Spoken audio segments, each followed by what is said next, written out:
major things we used to do is casualty work. Because you go for a particular task, and on your return trip you pick up casualties, or sometimes you are called up to go and pick up another casualty, that all our training sorties, all our other things was is cancelled for the day, and casualty evacuation becomes the. And sometimes you stick your neck out, knowing that you are actually entering into a no-fly zone because of the weather, because of whichever conditions it is. You're not supposed to fly beyond a certain time in the deep valleys because of the geographical and atmospheric conditions. Helicopters are very prone to those kind of things. But yet, if it was casualty evacuation, we'll take every risk in the book and go and pick up people who are out drivers, right? So, in 71, this was a sort of a wide range of things that I was able to do. The biggest advantage was I was still a young officer, it's only 6 years of service, but I was able to see the thing from a higher perspective, literally, and pun intended, because that gave me an understanding of how the army fights on a larger scale. As a captain on the ground, I would have only known maybe a very small area. My company, my men would have been engaged in fighting or whatever. Here it gave me a sort of a grandstand view. To understand things which I learned later on, exactly how they place.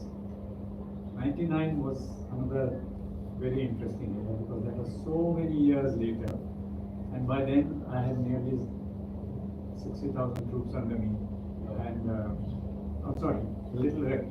99 I'm talking about. That 60,000, maybe not that many that time.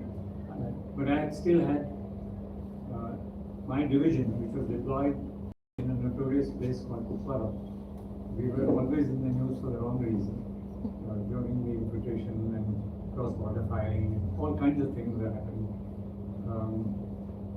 So during 1999 Kargil war, I saw it right from the way the first suspicion arose to the time it finished. And I had an opportunity to do something which I thought was in the national interest. As a junior officer, you just carry out tasks. As you go senior, sometimes you have to call up your own tasks. Because nobody wakes up every morning and say, okay, today you shall do this. It doesn't happen that way. You are given general guidelines, you are in complete knowledge of what the army is doing in a particular area, and in your AOR, as we call it, area of operational responsibility, you're the boss. You decide what's wrong, you answer and get a rap on your knuckles at times, but it gives you freedom. And so it was wonderful to command my gallant men and bite the bullet. The 3 wars. Yeah. So 65 to 1990, that's a canvas of 34 years. Yes. Plus more years after that before retiring. So since Toastmasters is about speaking and leadership, how was the leadership groomed over the years, and what changes you saw in yourself as a young officer in 1964, 65, and when you retired almost 4 years later? That's an excellent question, and I'd like you to sort of get into the spirit of what I'm saying and try and understand how the thing works in the army. See, the army has, over the years, centuries I would say, has cultivated a particular ethos, a particular method of working, which automatically brings out leadership qualities or inculcates leadership, what it means to you, what it should mean to you, and how leadership is different at different levels. What kind of leadership do you display or do you need at various levels of your service? But some principles remain the same, whether you're leader of 4 men or 4 linemen. Some principles don't change. I'll explain that in a little bit. You see, when you join a unit, which is our basic functioning level, most good units put an officer at the grassroots. He doesn't start off by, giving salutes and so on. So he works with the men. Sometimes you actually live with your men to understand what are their difficulties and what is their routine like, what are the things that are expected of them, and what they're capable of doing, and what should be done, what should not be done. If you are in a particular type of unit, like say, in my case, I was an artillery man. So you actually join the men in cleaning the guns, getting your hands in the grease, making sure you know how a gun is maintained, how it is fired, what else goes along with it. Because in an artillery unit, it's not just the guns. Something has to take the guns forward. So we have vehicles, miller shop. Everything is at the real rough end. So you understand from then onwards. The next thing is, very subtly you're told that you must know not only the names of all your men, but where they come from, what is their family background, what are their problems. Is he a person from a farmer family's background, whether he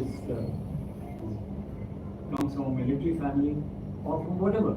So he used to be encouraged to carry a little diary, and I had names of all my men written, and every day I would read that, so that, because a good senior officer would come along and say, "What's that fellow's name?"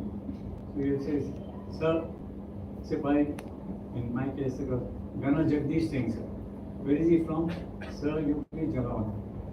"Sir, he comes from farmer's family. His younger brother also wanted to join the army, blah, blah, blah." You have to do that, because otherwise you got such a rocket. You still don't know your men, you better get moving, young man. So you learn. So you literally grow up from scratch, and that becomes religion for you.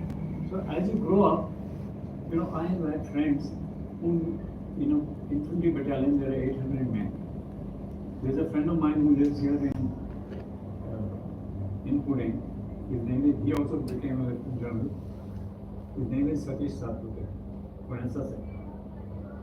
He knew not only the names, but the army number of all his men. Can you imagine? I mean, he was probably in my view, he was Shakuntala Devi, no less.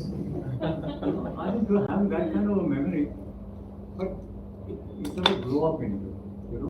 Nothing happens almost. It happens subconsciously, not so consciously as it will. Later on, this business of welfare of men remains with you, whether you are a company commander at 120 men under your command, or a corps commander with, like I said, 70, 80,000 troops under your command. That aspect of welfare, when you give an order, you realize what are the costs. Not a cost benefit, this thing, as you understand in the corporate world, but what are the costs? If I'm saying we are going to do this, I should know what is going to be my sacrifice level, my level, meaning when I give the word go, how many lives am I putting at risk? So you grow up, and leadership sort of comes to you as you grow up. There is very little by way of formal education, but yes, in between there are formal talks and lectures. You listen to somebody like Field Marshal Manekshaw, and you suddenly discover a new side of leadership. You say, "Oh my God, never thought of that." As we grew into this organization, I left my regiment in 1985. Some of the men, or most of the men who were serving in my regiment today finished command, and I left as a lieutenant colonel those days. But the men in the regiment still are in touch with me, retired and serving. The one would just walk up to me and say, "Sir, I'm from your regiment, and I'm doing this. And every time it brings a lump in my throat with nostalgia. With that kind of, you see, there is that undefined, unseen bond that remains. So today, also has happened to me, and I haven't sort of asked for any help. They'll say, "Sir, क्या कर रहे हो आप? हम लोग you net the thing that insists that you command respect out of willingness, and the men will. Doesn't matter if the chap is from Tirunelveli or some district in the south, and the Jawans are from Garhwal. They'll have the same loyalty, the same love for their officer as they would have for any Garhwali officer. For so we do all that. There are many other stories. The thing comes, I'll tell you, like how Muslim officers also do Havan in Army Hari. They don't even think twice. It's the done thing. It's the religion of your men, so it's your religion. That's it.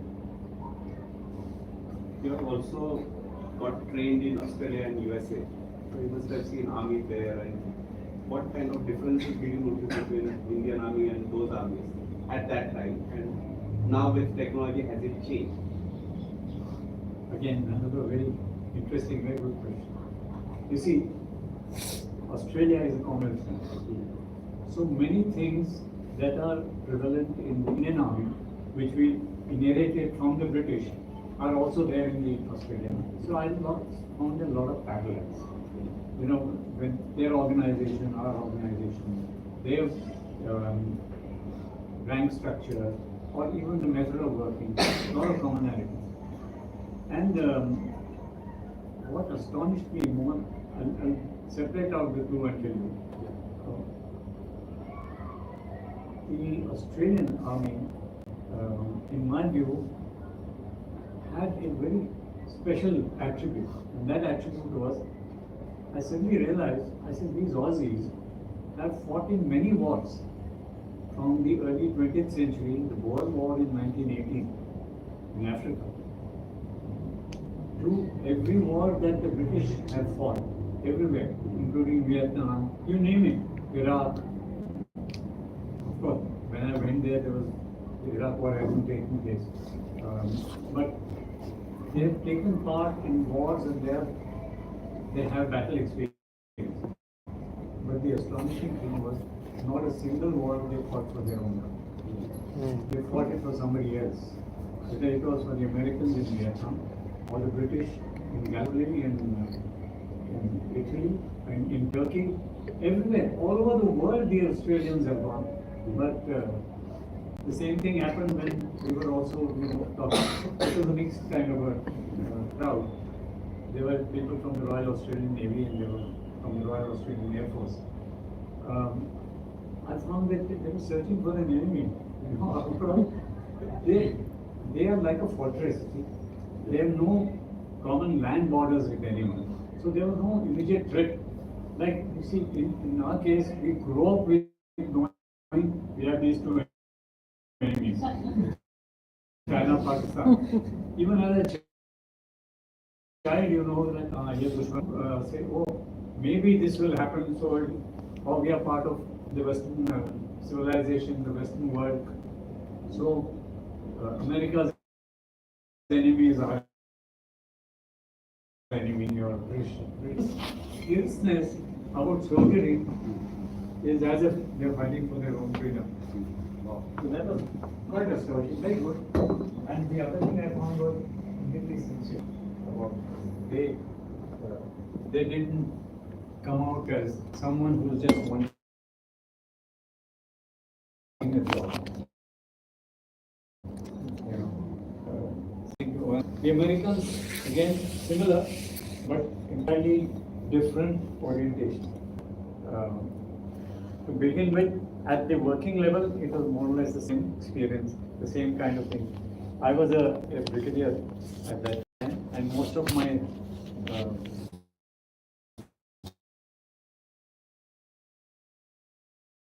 course mates as but yet we found a lot of common ground, a lot of, just to give you an knowledge, this thing, their attitudes or impressions of their bureaucracy and ours was 100% similar. I mean, since we are talking about in a closed room, both didn't admire the bureaucracy. And we thought that everything that is wrong today is because of the bureaucracy. But anyway, keeping the lighter side of things, the other major thing in the US perceived immediately is, you see, their footprint is global. Australia, at least, okay, they were looking for enemies, but in the time, they would say, oh, we believe this is Australia. We believe there are Russian pilots flying for your Air Force. I said, what rubbish? Who told you that? I said, it's all fiction. Anyone, this is all. And I used to be called the angry Indian because I used to demolish every myth of theirs. They used to say, we believe this is happening. I said, kahan padhte ho ye sab? I said, stop this nonsense of Time magazine and this, that. Please read India Today. Then you will know where exactly India is and where are we going. I said, in all my service, I have not seen a Russian, leave alone a Russian pilot or whatever, anywhere close to the armed forces. What are you talking about? So there are myths. The same thing happened in US. US is such a peculiar country. Many of you probably experience this. Their interest and knowledge finishes where the US border finishes. They don't know anything about the rest of the world. In fact, if you ask them a simple question, they'll probably have to scratch their brain and say, Ireland. Okay, is that an island? Something which comes naturally to us, they would ask such dumb questions. And they genuinely don't, because frankly, our newspapers never talk anything about what's happening in Ireland or in Spain or wherever. Or they're all exotic places to visit, but on their bucket list. But nothing by way of knowing what the rest of the world is doing. America, America, America. It is that. And the present situation you all know very well. So, that aside, firstly the global perspective. So when they used to talk about strategies, in our case, our strategy is firstly limited to our country. Maximum is neighborhood and extended neighborhood, that means east coast of Africa, part of West Asia, going maybe now extended all the way up to Israel, and the so-called Central Asian Republic, which were part of the Soviet Union at one time, and that's our extended neighborhood. Same thing with the Southeast Asian countries, going all the way up to Laos, Cambodia, Vietnam. But that's it. That is when you stretch your imagination and your strategy doesn't really cover that. We look at the thing in two spheres. One is sphere of influence and sphere of interest. What I just described is sphere of interest. Influence ends at the regional level. Now we are extending it to Africa and to West Asia and so on. So our sphere of influence is catching up with the sphere of interest. But recently we were, and suddenly to go to US and they're talking about, our troops in Okinawa and our base in so and so place, and what defense agreement we have with Greenland.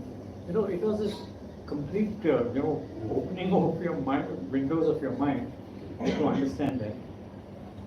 Then I'll come back to their lack of knowledge of, you see, global footprint is all right and admirable, and that's how they grow. Somebody has done a tenure in Iraq, somebody has done a tenure in here, there, and everywhere. So they have Germany, in the good old NATO deployment before the Cold War came to an end. So all of them had that kind of orientation in this. But I was asked to give a presentation on Indian Army. So I showed them an audiovisual presentation. I showed them a film, a photograph of an infantry patrol in Siachen Glacier. And this is what it looked like. Many of you may not have seen it either. People dressed in white from head to toe with 3 layers of clothing, goggles, 3 levels of gloves they're wearing, and it looks like a science fiction thing, There's some aliens have sort of come to this thing and snow all over. So some of them asked me, it snows in India? I said, yes, it does.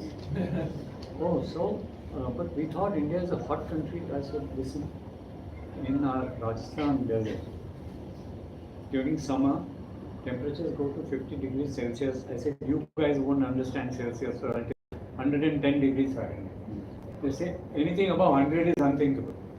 110 degrees? I said, yes.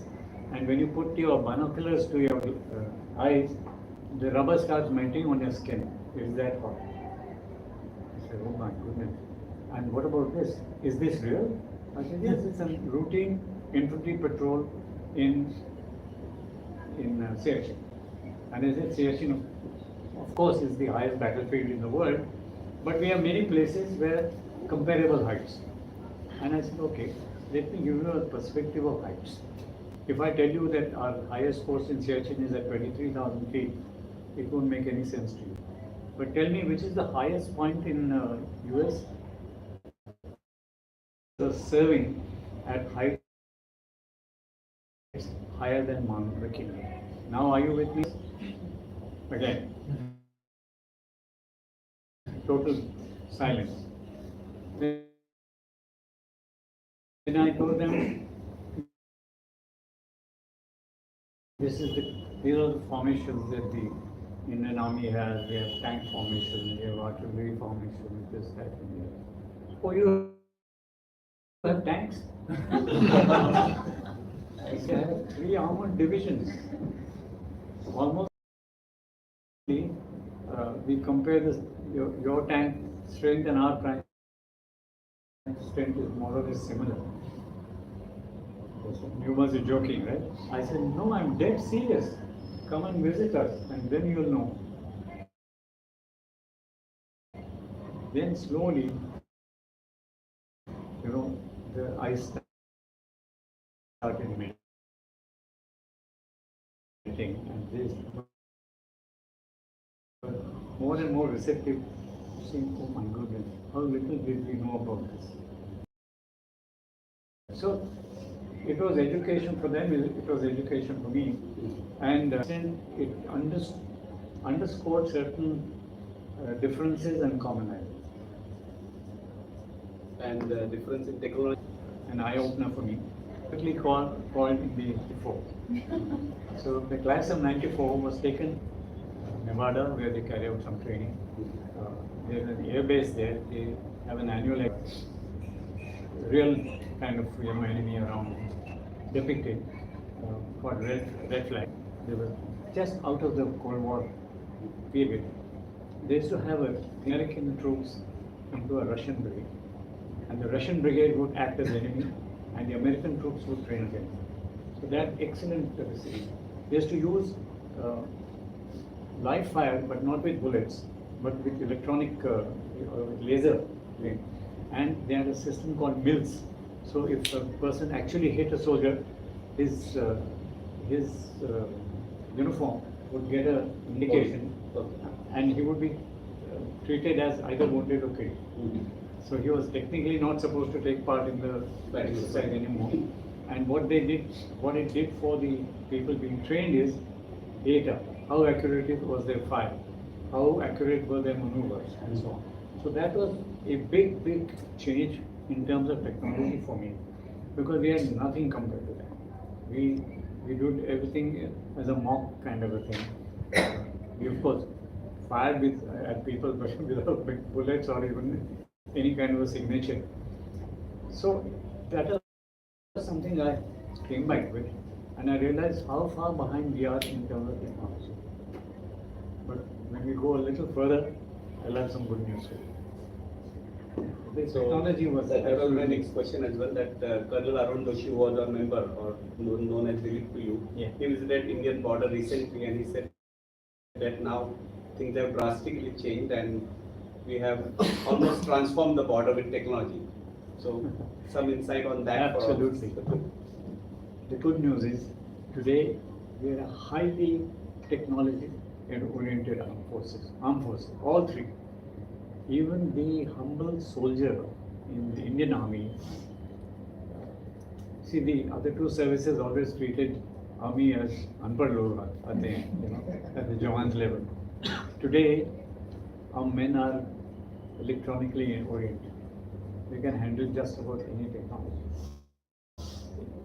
And the army has a very wonderful way of teaching people. They don't get into the theory part. They'll just say, इस चीज को कैसे चलाना है. That they know backwards. And they themselves will come back and tell you, साहब इसमें ये नुक्स पड़ जाता है तो हम ये करते हैं. The famous जुगाड़ that you may have heard of. But we have gone way beyond जुगाड़. Way beyond जुगाड़. I'll give you one example. In 97 to 99, 97 I went to Kupara to command this division. I had three challenges. That time the ceasefire was not in force. Every single day we would have cross-border fighting. And my division was the largest division in the Indian Army. A standard division on paper is supposed to have 3 brigades. Each brigade is supposed to have 3 battalions. Each battalion has about 800 men. Plus then you have the artillery, the signals, the engineers, all the other paraphernalia who support the entire formation as it is called. My division had 7 brigades. Each brigade had more than 4 battalions. I had Rashtriya Rifles under me. You just name it, and it was such a huge division because we had the largest frontage to man. 3 things that I mentioned. One used to be from a rifle to artillery. Everything was gyres. It was the order of the day, so to say. The other one used to be infiltration. Our area was considered as the highway of infiltration because it was a difficult area, difficult to control infiltration. It was on one side thickly wooded, very mountainous, difficult to. We had no surveillance devices. Was the name. Drones were unheard of, and even communications were very basic. This I'm talking about 97 to 99. So infiltration was the second challenge, and the third one is those guys who managed to infiltrate to conduct counter-terrorist operation against them in the hinterland. On any day, at least 2 out of these 3 things would happen, and with luck, all 3 would be happening, and that was pretty much, what should I say? An ordinary day. Nothing special about all 3 things happening. So much so that I remember my own room had one wall about this size with a map of the entire thing. I used to sleep on a bed next to it because typically a contact with infiltrators would take place at 2 o'clock in the morning. And I would have a radio set and a telephone next to me, and I would get a message. So the army has a tremendous method of upward communication from a section which is 10 men who makes the contact. He'll tell his platoon commander, 35 men. From there he'll go to the company commander, who are all listening in. And all the way to travel up to me, and my staff will then pass it on to the corps headquarters, and the corps headquarters will pass it on to the command headquarters, and the command headquarters will pass it on to the army headquarters. It just continues. And even with rudimentary communication that we had, we were able to do that. So obviously there was a delay in terms of passage of information. But I would get, typically, if the contact is made at 0200 hours, I would get it by about 0210. That's it, nothing later than that. Today it comes at 0202 because all digital communications. So that was the situation. And we were doing it the hard way because, like I said, very rudimentary devices, night vision devices which came to us, which improved our capability. But see, what happens is, the night vision device works on batteries, right? So you give them, when you equip them, it's a full life battery. Over the years, the battery life starts going down, So instead of lasting for say 10 hours, it starts lasting for 8 hours and even less thereafter. So what we have to do is keep on replenishing these. And the funny part is that you have to activate that thing after dark. But the contact will take place at 2 o'clock, by which time it's ending its battery charge. See? So the challenge used to be to how to make sure that when you need it, it's there for you. And we had to find lots of ways and means of doing that. So we used to scale our troops with 3 batteries per device. 1 battery on the device, 1 has gone back for recharging, 3rd one is on its way back to us. So that cycle used to work, and it was something that we managed to do so that the troops in the front always had the night vision devices functioning when they needed it. And like I told you, contact even in the rare areas where we get some information about infiltration and an ambush is laid out, there's no point in the enemy walking into the ambush and your devices stop working, just when it's most required. Also, we didn't have rifle mounted sights which could see through the night. Those days only special forces had it, like the Uri kind.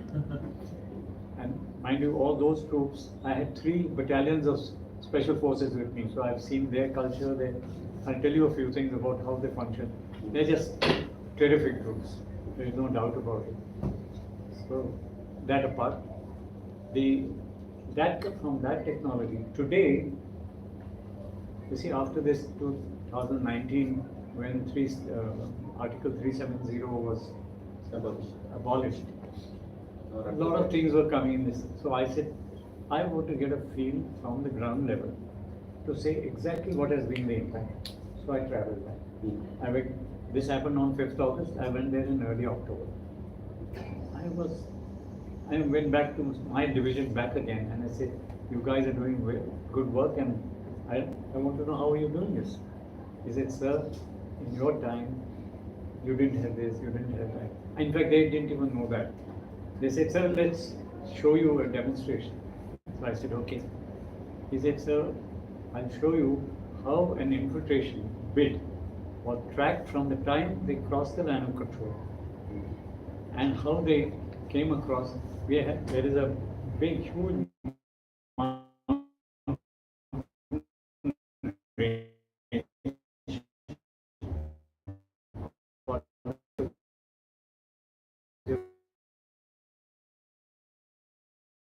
to climb up.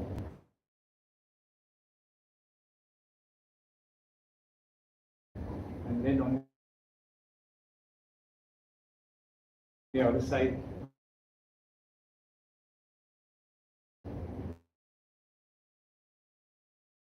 you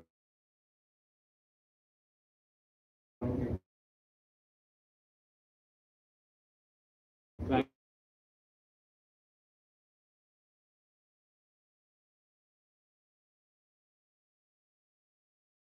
down and hope to detect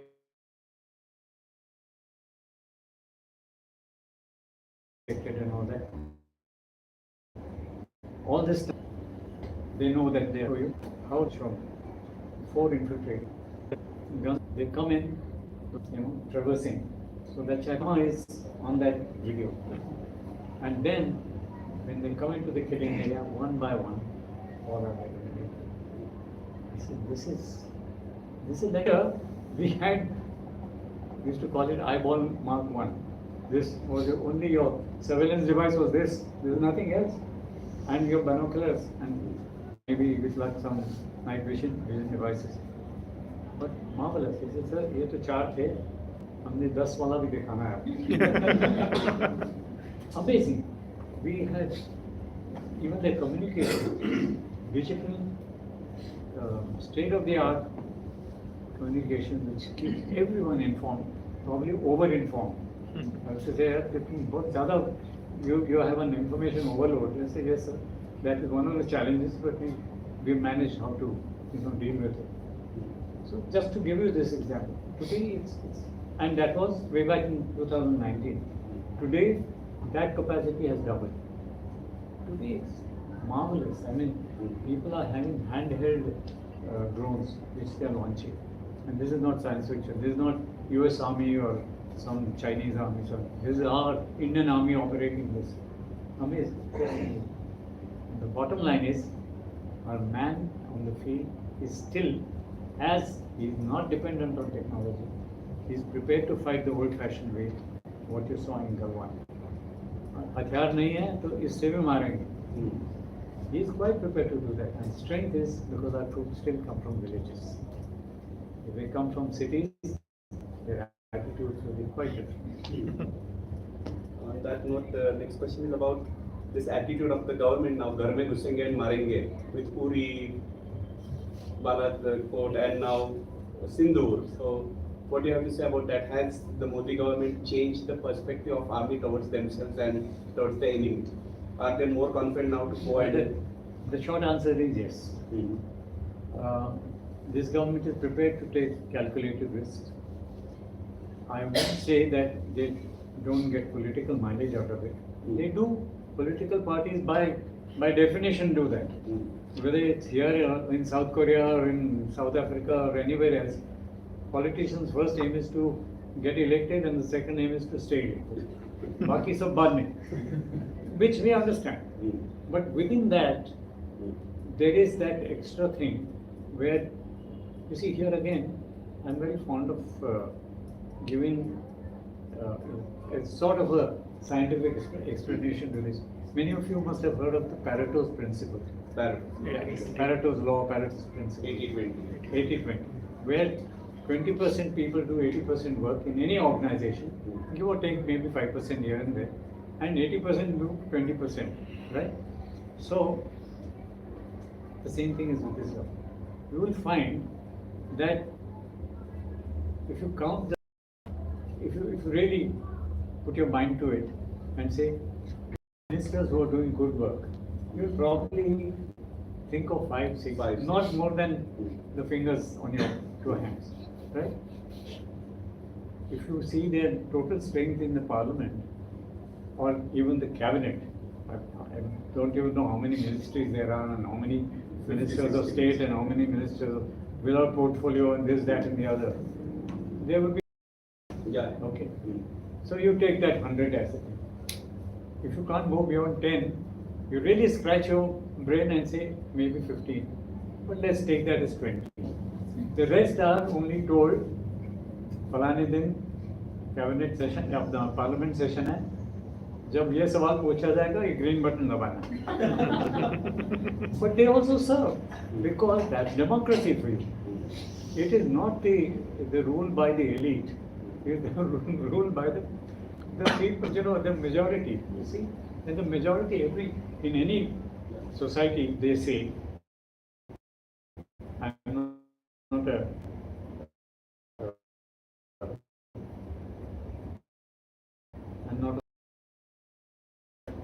they say that above average, they're 10 to 15% below average. In between, there are high average, maybe 20 to 30%, rest all average. Okay? So you apply that across the board and you say the same thing applies everywhere. So as long as the 20% are doing what they are supposed to do, you're quite happy. Yeah. Education field, anything, anywhere, in a classroom also. To that extent, I would say this government has the right 20%. Things who are saying that they are the can-do. Will this get us another 5 years? Okay, they are also thinking that okay, मेरे constituency में ये factory बननी चाहिए, ठीक है, that's understandable. Whether it is economically viable, those are other questions. But yes, a long-winded answer to your simple question is, yes, we find that there is a change with this government. We are at least getting things that we ought to have got 20 years back. No names, but we have had a defense minister on his tenure of 5 years. See, modernization, The guys were scared to sign on a paper. To say, okay, scandal ho jayega to main fas jaऊंगा. So that was their attitude. Today it's not. One criticism of the government recently, which has been in the media, is that in Operation Sindoor, did we stop too early? Should we have continued and reoccupied POK? What are your thoughts on that? That's an excellent question, and it probably is occupying all our minds, more or less. Not that you are sort of losing sleep over it, but obviously the thought must have occurred to you as to why didn't we go and liberate POK?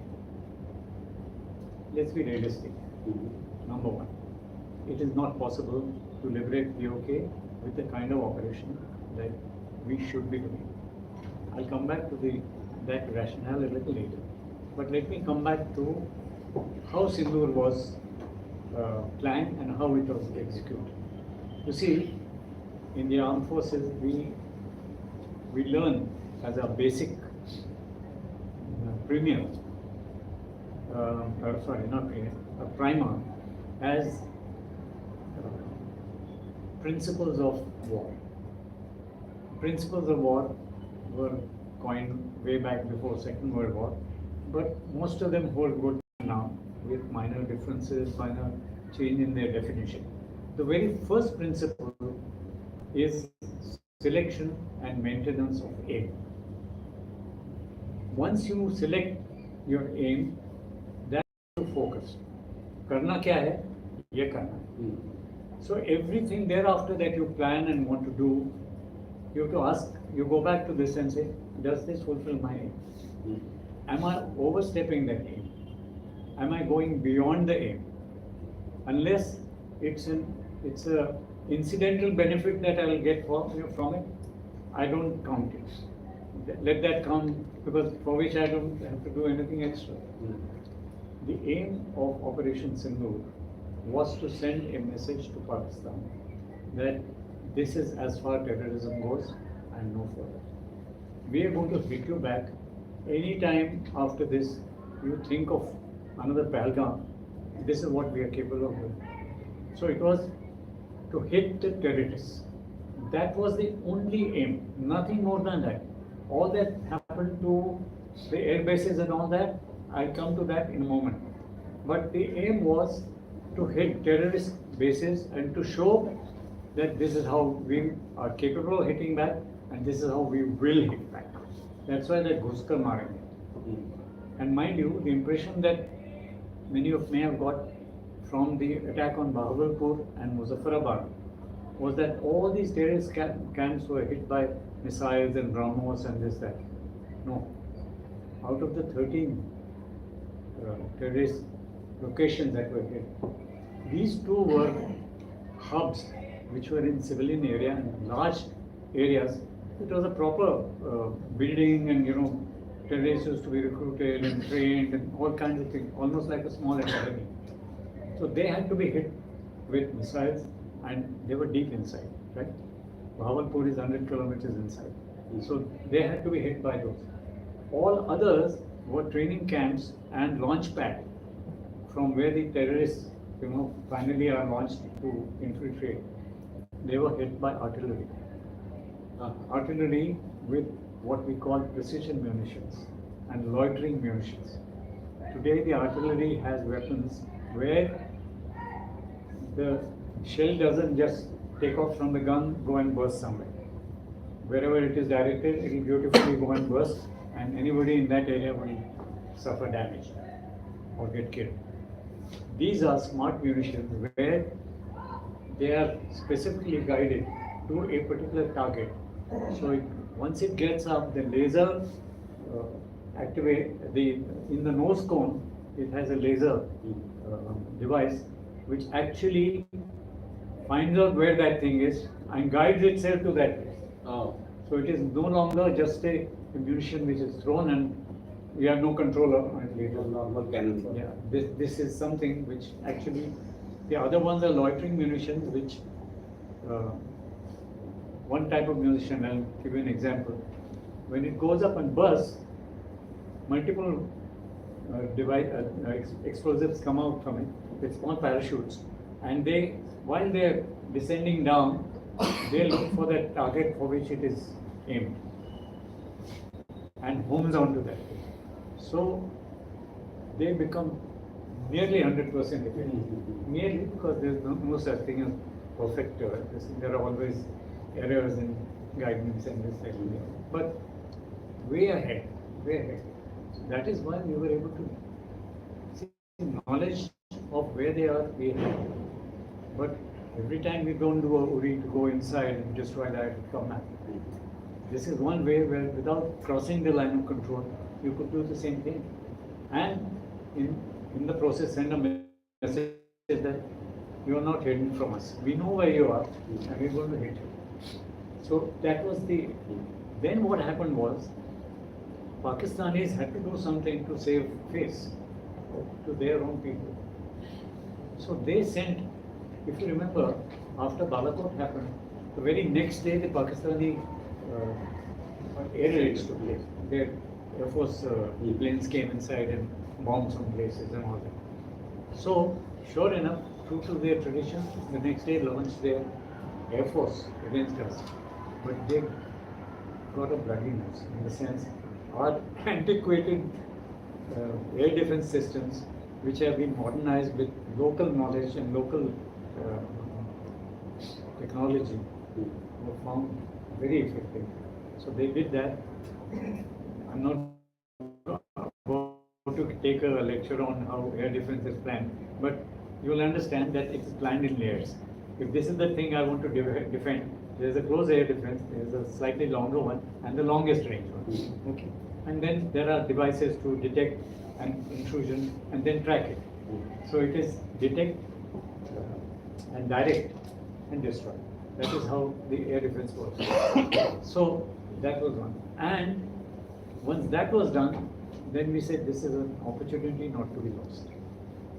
That is when the Air Force picked up these 13 targets deep inside their main air bases, and they were all hit accurately and with sufficient damage. All that is true. Take that from me. Regardless of what a certain young man who is in the opposition tries to say, that's garbage.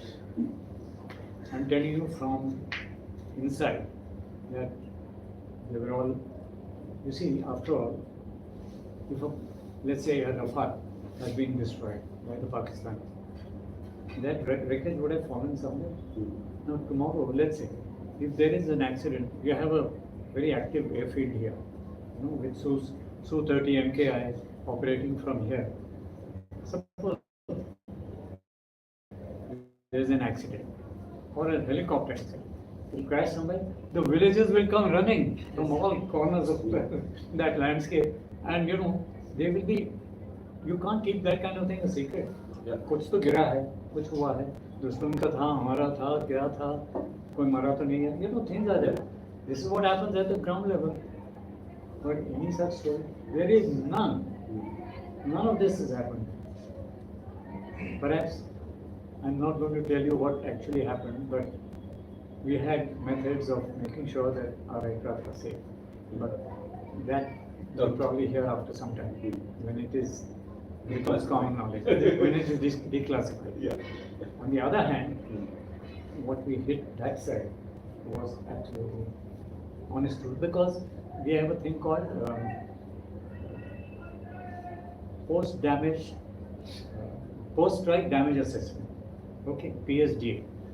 So our PSDA, which was done also by satellites, actually confirmed those hits and confirmed that there were bullseyes. Everywhere, wherever the thing was aimed, it hit the bullseye. And let me tell you, this BrahMos is a fantastic weapon. Today, you may be wondering, why are we selling this BrahMos? We are selling BrahMos Mark 1. We are now working on BrahMos Mark 3, which is much smarter, much further, more lethal. So, BrahMos story goes on. And it is something to be very, very proud of. So there are those things which we have done extremely well. One area where we didn't do so well is narrative control. What the Pakistanis were able to put out, both to their own people and to the world at large, is Pakistan has won the battle. They do it very well. They did it even in 65 and 71. They do it. See, 71. I'll tell you, Pakistan has a very elaborate organization under the ISI who work on perception management and narrative control. I'll tell you in a minute, or maybe if there is time, I'll tell you about it. But 2,000 people are employed in just this aspect. 2,000 people, and they're all young brains, just like our IT guys. Many of you are similar, and their job is this. Anytime anything happens internally in Pakistan or externally, they are the ones who work and quickly prepare a story, and that goes through their own hierarchy. And before long, it goes into all the media, including whether you have X, you have Twitter, this, that, and the other. It goes absolutely in matter of minutes. It is simple. So they are constantly working on it. We didn't have anything like that, but we learned a lesson, and hopefully we'll soon be far better. But we'll learn this lesson. After all, everything is not bed of roses. You learn, and when people say, "Oh, this happened, that happened," you see, in a boxing match, you can't have the winner without a scratch on his body, and only that guy is all battered and bruised and so on. So you will take a few knocks, and one of the knocks we took was this. We didn't understand, and we didn't do this so well. We tried to do a little damage control by sending these delegations to all over the world. But by that time, Pakistan was 2 steps ahead of us already. And when they had gone and said this, people will say, ये तो आके बता रहे हैं, but पता नहीं सच में क्या है. But see that story. Then 2 stories, so one to believe. Your story also there. Before we, because we might run late as well. So some personal questions about being a pattern the person. What are your hobbies? We all typically Indians follow cricket, Bollywood films, politics. So what are your passions? What do you follow? Do Faujis watch cricket matches there, if they are cricket fans? Yes and no. You see, you can watch a cricket match when you're in a police station. In the field, there's hardly any opportunity, because when the match is going on, and these days most of them happen at night, and the IPL and stuff like that, which are all the crowd pullers, they happen at a time when we are doing far more serious work than this. But in police stations, yes, and it is definitely one of the most popularly watched TV broadcasts. And I'm no exception. But I'm now actually making up for lost times. When I was in service, much as I would have liked to, I couldn't watch matches and ODIs and this, that, and the other. So now my wife actually tells me that you're really making up for lost time. Now you would watch any match, Australia versus New Zealand. Isme kya hai tumhara? It's cricket. It's the only cricket on at the moment, so I'm watching. So that's also a bit of a passion. One curious question I always had was, do Indian and Pakistani soldiers together watch India-Pakistan match in a World Cup? I'm sure they do. I'm sure they do. Let's say our UN missions, for instance. There have been occasions where Pakistani troops have served under Indian officers. I don't think we've had many time a Pakistani chap commanding our troops, but we are one of the largest contributors for UN peacekeeping. And somebody did mention UN peacekeeping. Oh, I think it was New Delhi. That's right. Incidentally, very quickly, there are 2 types of US operations, peacekeeping operations. One is called peacekeeping under Chapter 6 of UN resolution, and there is peace enforcement, which is Chapter 7. in which you actually can use weapons. In peacekeeping, you don't use weapons except for self-defense. But in peace enforcement, where two sides are fighting and they just wouldn't listen, you have to go inside and say, if you guys don't stop, we are going to fight. Or we mean business. So you fire at us, we are going to fire back. In the first case, you don't. You say, no, listen to us first in this thing. So it is mixed with the risk of one kind or the other.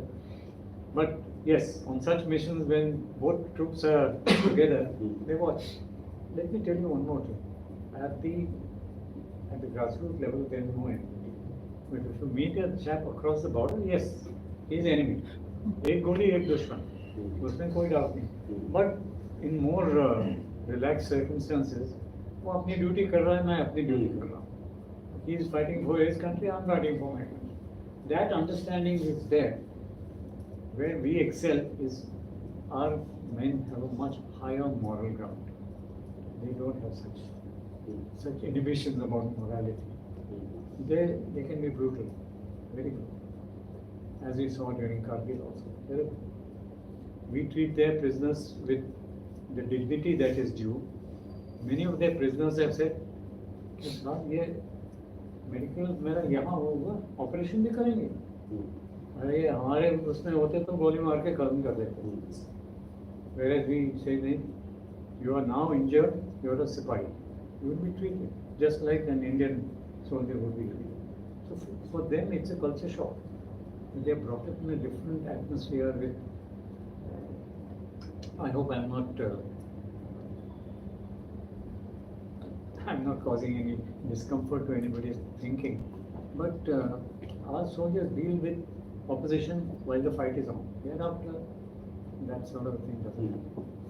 We've had in Kargil also, I had some experiences where time wouldn't permit, otherwise the typical thing that we did during Kargil, and I compared always that, particularly to audiences in Maharashtra, with Tanaji Malusere's capture of Senka.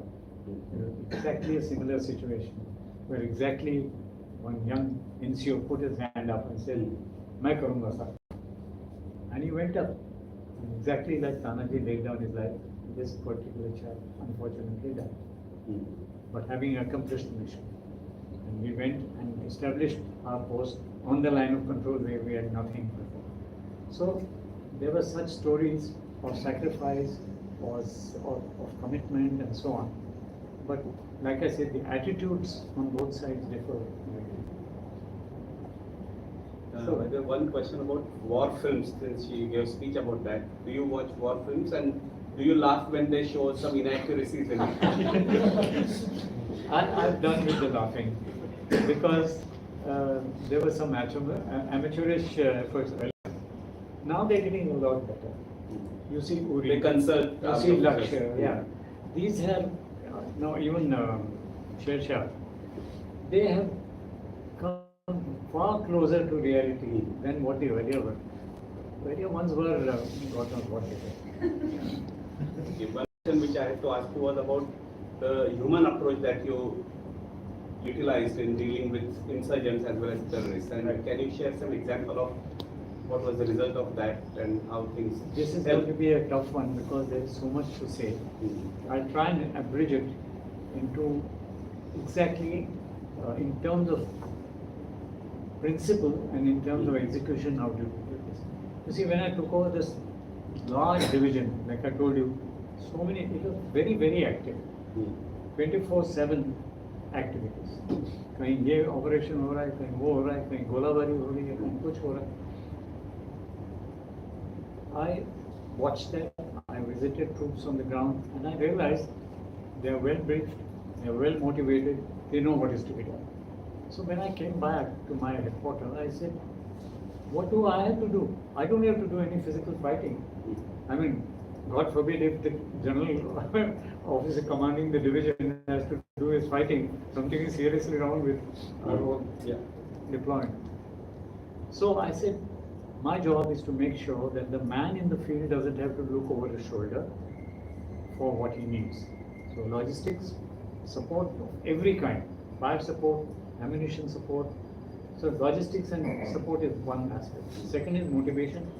I must go and put my hand on their back and say, chalte bano, that kind of thing. Because, like I said, I've grown up in this and I know exactly what actually activates that man from inside. And if it's sick troops and you say, hey, chak de, the guy knows exactly what you mean. Right? If it's a South Indian guy and say, Adi, right? You will understand that. There are ways and means you understand your men and you apply that, to motivate them. But all that done and making sure, like I told them, I said, listen, 3 rules. One, if the Pakistanis fire at you, don't ask your superior, मैं fire करूं? You first fire and then tell your superior, मैंने fire कर दिया, तो जाना तो नहीं किया. I said, चले, no problem.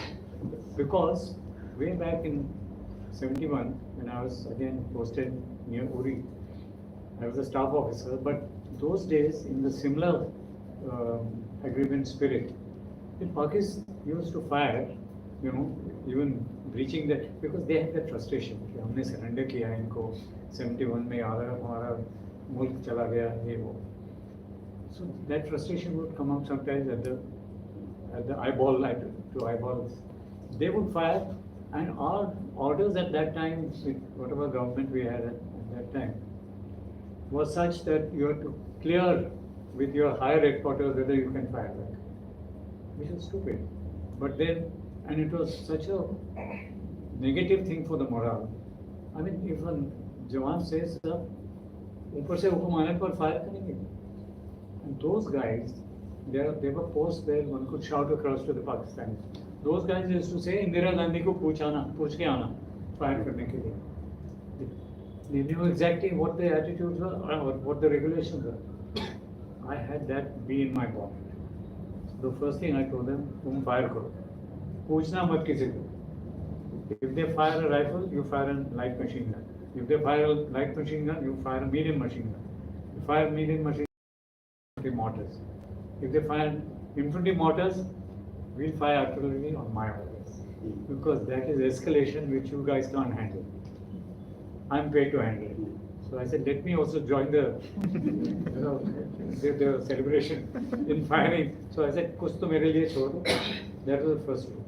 Second one was that what you are doing is right. If there is anything that you see in a course of a day, you will probably do 10 things. 9 things will go correct, maybe 1 not correct. Or 7 things will go right, 3 things will. On a bad day, 5. I said, doesn't matter.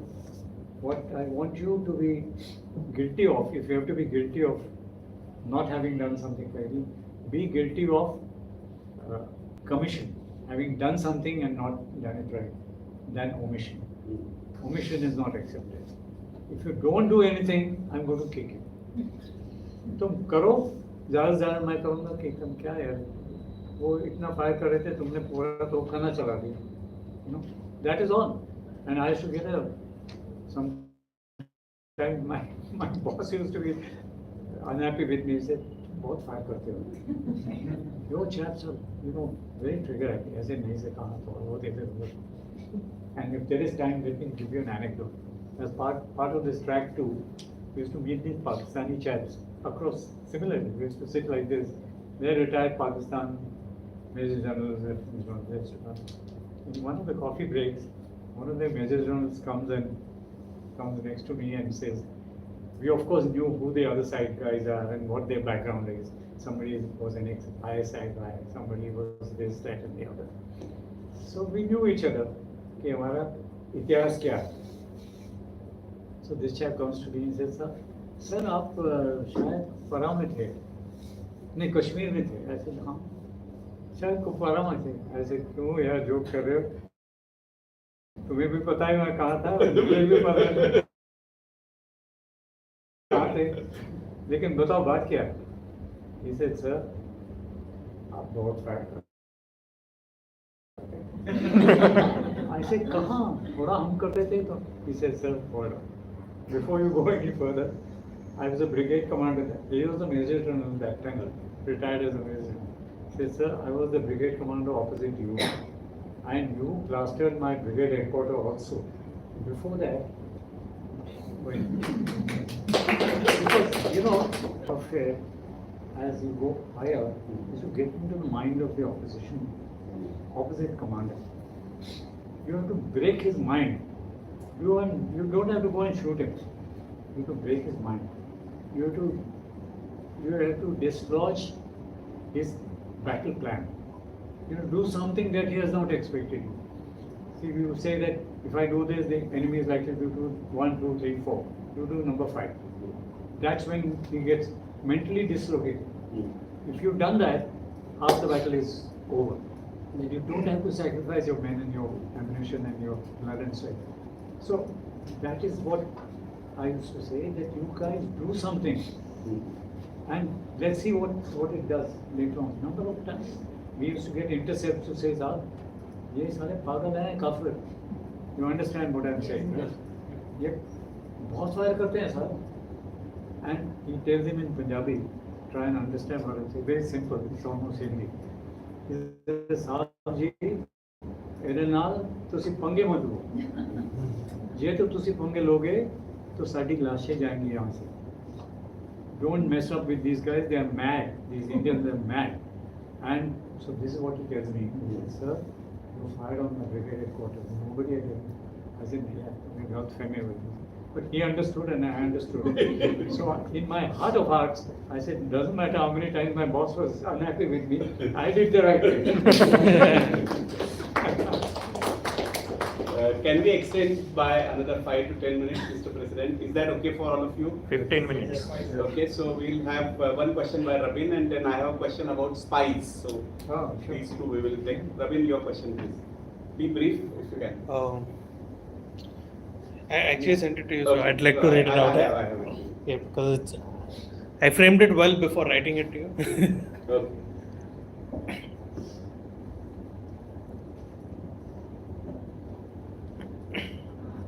So what are your thoughts on current geopolitical situation of India with reference to Operation Sindoor and how has it affected our relations with other countries and what do you see in future? Would there be events similar to that? So future. Yeah. That's again a very pertinent and very That's not contemporary. my question. but- That's not the question? That wasn't my question. No, but similar to your question, so Okay. I combined the two. Alright. If I don't cover any aspect of what you intended, you can ask me a sub question if Yeah. you Let's break it up into two. Sindoor aspect, which is the military side of things, and the non-military, that is geopolitics or geoeconomics, you could say. As far as Sindoor is concerned, that chapter is closed in the sense most armies are guilty for preparing for the last war. What happens is after engagement is over, you sit down and say what are the lessons learned, what did we do right, what we didn't do right. So you try and plan for that, but by the time the next war comes, that thing has changed. Technology has changed, the parameters have changed, the whole geopolitics may have changed. So while you take that for whatever it is worth, learn your lessons, but move on to the future. So, quite correctly, having done what you had to do during Sindoor, all the three services today are engaged on the next thing. What Pakistan may do, how are we going to tackle? We can't do the same thing again. You can't do a Uri type of strike all over again. They are prepared for you. So, as a matter of fact, when this strike took place, they were preparing like they prepared for Balakot, thinking that this is what we will do, and that's how the air raid came the next day. They reacted exactly like they reacted in Balakot, and we were prepared. We knew this is what they are doing, so we've given them a thing in their own medicine, so to speak. So now the armed forces are actually engaged in the next thing, okay, knowing fully well that they'll have the backing of the government, but they should also be prepared for something that the government will expect of them, and you can't tell them we are not ready for that. So they are looking for what possibly may happen, and a little extra. And that undergoes sort of, if not daily, a weekly revision. That, okay, last week this was the situation. This is where the geopolitics will come. His question was specifically about China. How will our relationship with China change now in the current political scenario? Like with the skirmishes reduce now, and will Russia be like a big brother, like, हाँ थोड़ा थोड़ा करो and just keep it up? Again, this is a very deep question, but let me try and sort of just give you raise a few flags. Okay, number one, China will continue doing needling. Okay. Because they want you to be engaged on the border as much as possible, because that keeps your troops engaged, and you don't have the luxury of pulling them. So, and they'll know that if they keep doing this, or even mock drills, or suddenly 3 more Chinese aeroplanes have arrived at so-and-so airfield, our guys will think, okay, if that is even, what could the aim be, this, that. Idea is to keep you engaged mentally as well as physically. So they'll carry on doing it. Secondly, China is very, very, very clever. They will get Pakistan to do their dirty work, right? Just like the terrorists are a proxy for Pakistan, Pakistan itself is a proxy for China.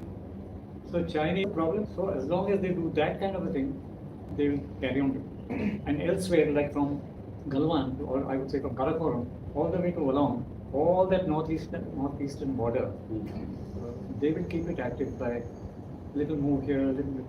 If nothing else, renaming the villages in Arunachal with Chinese names. I mean, it is something to just keep you engaged, keep you wondering what the hell are these guys up to and this, that, and the other. Fortunately, we've seen through their game. We're trying to answer it in the best way possible, knowing our strengths, knowing our limitations. The biggest thing that anyone should know, whether in personal life or as a nation, is knowing your strength and knowing your limitations.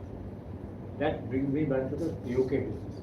We are not in a position in Sindoor or thereafter to capture POK. Let's get that straight. Unless we go out for an all-out war against Pakistan. What will it do? Today, every missile that you fire is minimum 40 lakhs. 40 lakhs.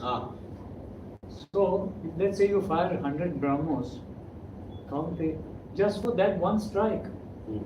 The cost of making war has gone up. This is just one small, minute aspect of an action. Imagine the hundreds of aeroplanes that will fly, the thousands of tanks that will move. It's mind-boggling. And where will it hit? Our foreign exchange reserves, which are $700 and more billion. All that will get expended. After all, where will you buy your stuff from when you need it in a hurry, or whatever you want to do? You see, when you need it, the prices will go up. It's just like your normal commodities, right? Demand goes up, the cost goes up. So, weigh that in terms of lives and in terms of your economy and winning the war will become the first priority. So you have to, all your development projects will say, baad mein dekhen. So where you're making railway lines in Mizoram or doing a few tunnels in Arunachal, all that will stop. I mean, these are small examples. But all such activity will say that not now. Right now, we work on that. So that is the point as far as our preparation is concerned. Now, the geopolitics wise, every day is almost different. Yeah. Now you take this famous thing that Trump is playing out of tariff war. 25% gone up to 50%. Don't buy Russian oil, or else this, that, and the other. So we are already reacting to that, and also doing this proactively in terms of looking for other markets. That's happening very actively in terms of our government's policy. May not be publicized so much by the media because it doesn't sell unless you show them something. You know, media is only a product. They want to sell. Channel A wants to have more viewership than Channel B, and same thing newspapers, and the whole media works like that. It's a product that they are trying to sell. So these things may not become apparent from what you and I get our information from. But if you read between the lines, you realize that this is what is happening. You create little bogies here and there. Not bogies, some of them may be real. For instance, BRICS. This group of Brazil, Russia, India and China has irked USA no end. Because he sees that if BRICS catches it, South Africa and other countries. well, I mean, on one hand, India and China are enemies. Yeah. They're working together in BRICS. For heaven's sake, what is going on? And what is Brazil? So they've now got a South American country. They've got the big Russians with them. They've got this. Then there is Quad in the Pacific region. There's another geometry which is working where they say, oh, ये तो सब अपने दोस्त हैं. Australia, Japan, England. I mean, anyone and who there are other guys who are wanting to be part of the expanded Quad. You know, you wanted New Zealand also to come on board, and South Africa also, so on and so forth. So there are these things that you're creating. Say, listen, we are not alone. We are not part of any pact. We are not part of any alignment. We are not signatories to NATO or this, that, and the other. But we are a member of SCO, Shanghai Cooperation Organization. We are a member of this, we are a member of that. And we are keeping our strategic autonomy intact. We should be able to say our piece without fear or favor. And that is India's position today, which I think is the right way to do. Maybe in the process we'll get hurt. Maybe. After all, when the Americans stop their business with us, particularly in high technology, okay, we'll hurt for a while. But then we've got good brains in this country. After all, you take ISRO. We are in the top 5, in fact top 3 I would say, in the world. We are better than UK, we are better than France, we are better than many who may be doing this, that and the other. Nobody is talking about Chandrayaan, but it's a thing which is actually going to be launched very soon. One fine day you're going to find the headline saying Chandrayaan launched. So we are not bucking. We are not only playing catch up. Where we are good, we are wanting to do better. Where we are playing catch up, we are playing catch up. I'll just give you a very simple example. The other day, many of you may have heard of Dr. Marshall. He's just brilliant. I mean, I have yet to meet a person more brilliant than him. I'm sure there are other scientists who are equally brilliant.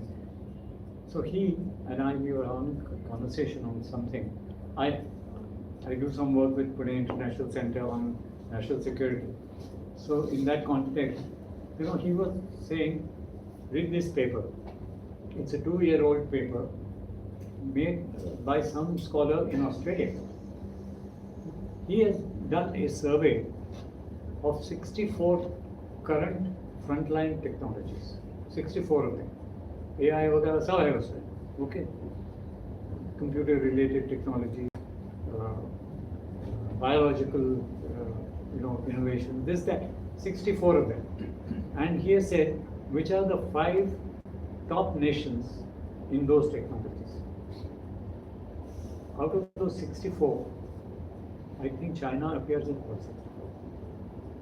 US appears, I think, in all 64.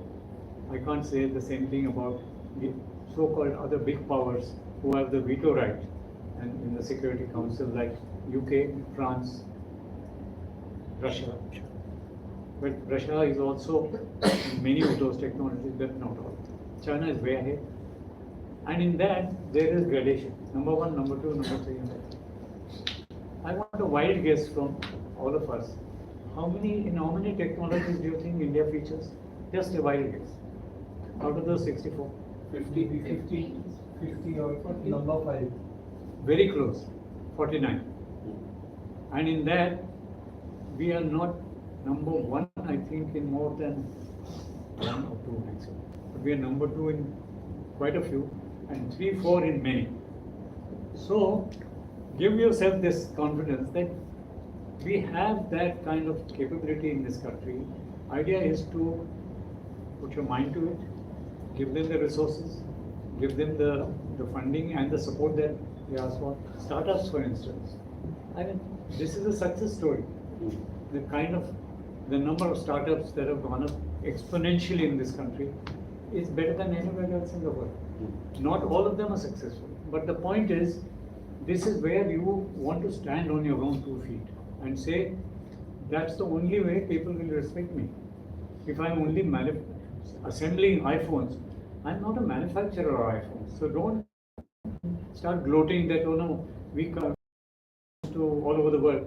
अरे तुम तो सिर्फ assembly करके भेज रहे हो, तो अपना जब फोन बनाओगे, अपना चिप बनाओगे, your own semiconductors and so on, then because you must be able to say this is an Indian product. And can I tell you one Indian product which the whole world is looking at? Ramos is one, yes, okay. Any other? UPI. Absolutely right. So, what I'm saying is, slowly and surely we are discovering our capabilities and our potential. And that is why and this government is prepared to stand up to bullies and say, stop bullying us. We will do this. Nahi karna hai, mat karo. We'll find one way or we'll do without it. Kya farak padta? All right.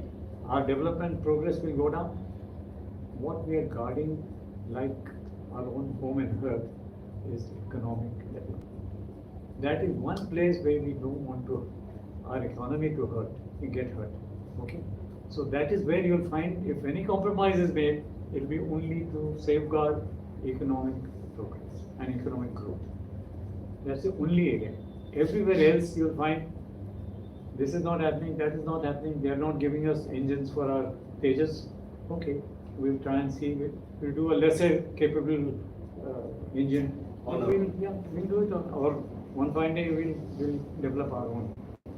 If it's Mark 1, okay, 2 years later it'll be Mark 2, 3 years later it'll be Mark 3, and will be as good as the world. And we'll put 2 and 1 against 1. If you're bullying us, we'll go to Russia. You kept bullying us to say, don't buy Russian oil, we've increased our this. Although Russians are playing smart, they've brought the advantage per barrel to $2, whereas initially it was so much more discount. But that's how it is. Okay, one last question. We have seen in some spy films that the government will disown spies and things like that. So, does it really happen, or we take efforts to bring them back? And a case like Kulbhushan, for example, if you would like to comment on that. Spies? What are they? Can you tell me what's a spy?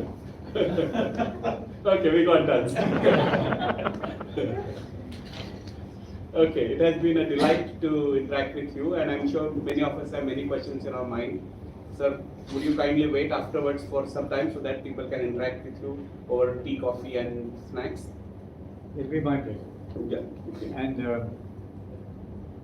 let me, by way of closing, say what a tremendous delight it has been to interact with you. And I hope to interact more over a cup of tea or coffee. But the fact is,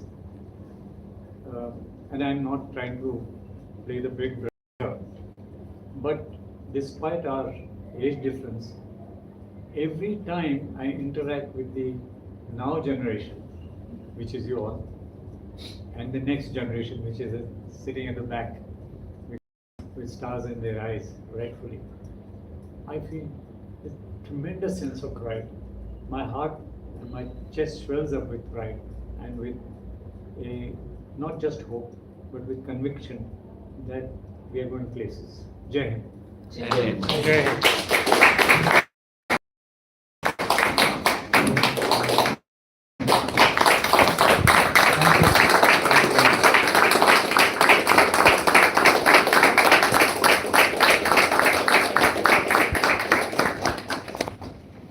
With that, we hand over back to Toastmaster of the day.